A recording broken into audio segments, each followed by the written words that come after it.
Germany just elected a guy who has recently been in jail because he's been saying Hitler wasn't that bad of a guy. He's now going to EU Parliament. And in a story that I read in, I don't know, some foreign thing, they were talking about how what the politicians really have to do is just don't do any damage to the EU. Well, that's what people are really upset about. And they're trying to get away from the stereotypical politicians. Here in America, we do things a little bit differently. I want to introduce you to a candidate for the Republicans for the West Virginia House of Delegates. Her name is Saira Blair. The reason why we're talking to her is because she is 18 years old. And it looks like she might be the one who actually wins this election. Hello, Saira. How are you? I'm good. How are you? Very good. Can you tell, first of all, will you be the youngest person to have served in the House? Do you know?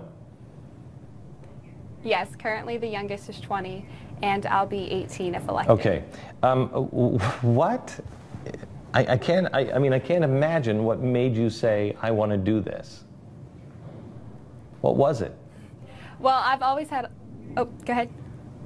Oh, what was it? I've had a lot of really great inspirations along the way, but the biggest factor is students. I've watched so many kids my age get a good education from the West Virginia school system, but then after they graduate, they can't get a good paying job and they have to leave the state. Students are our greatest export, and so I really want to bring jobs to the state, keep kids here, and make West Virginia the state she deserves. And how are you going to do that?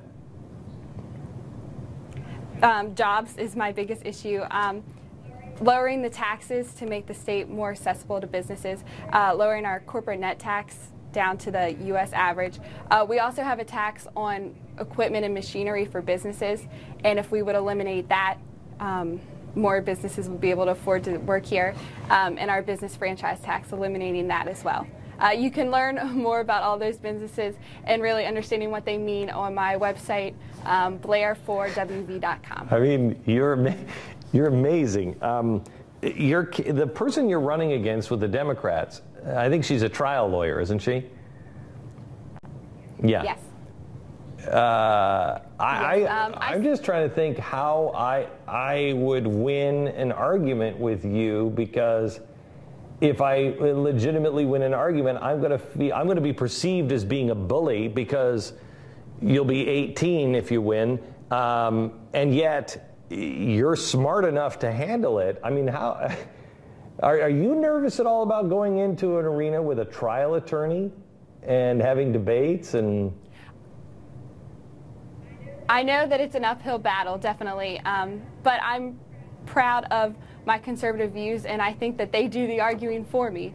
I'm confident. I think anyone at any age should have the ability to make those arguments because it's the right way, and so I'm pretty confident, but I'm definitely ready for the battle. What would you say to those people who say you don't even have any college education? You should have a college education.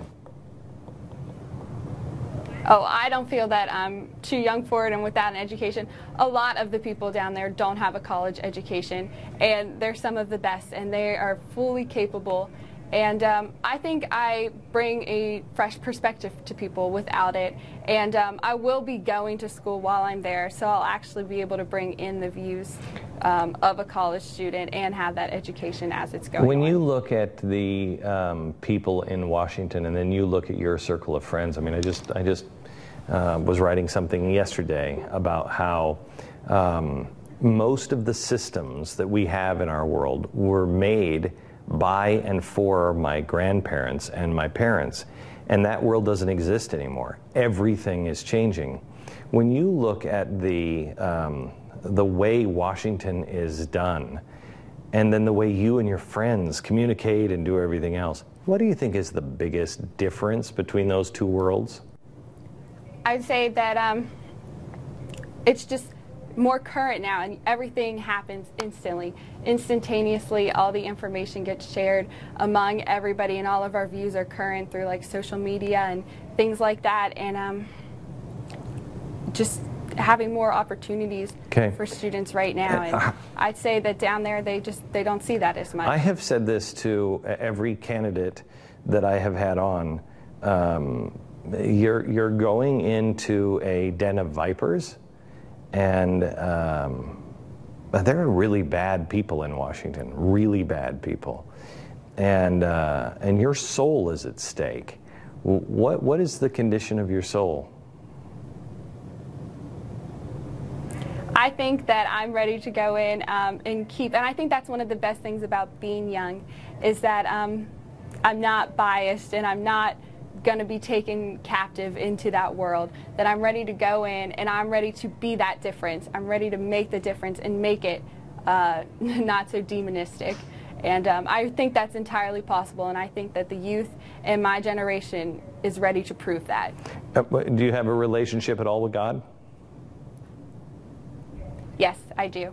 I go to church every Sunday, and I think that's really important, and it's helped me to go through this journey, and right. I definitely don't think I've done it alone. Be really careful, because you are going into a den of vipers, really bad, and I know a lot of really good church-going folk that are really, really bad people. Have a relationship with God, and make sure it's personal, and I wish you all the best of luck. And I hope you can go in there, keep your soul, learn a lot, and report back to the people of West Virginia on how things are really done in Washington. Actually, I'll be in Charleston right now, but yes, absolutely. Absolutely. Great. Thank you very much. I appreciate it.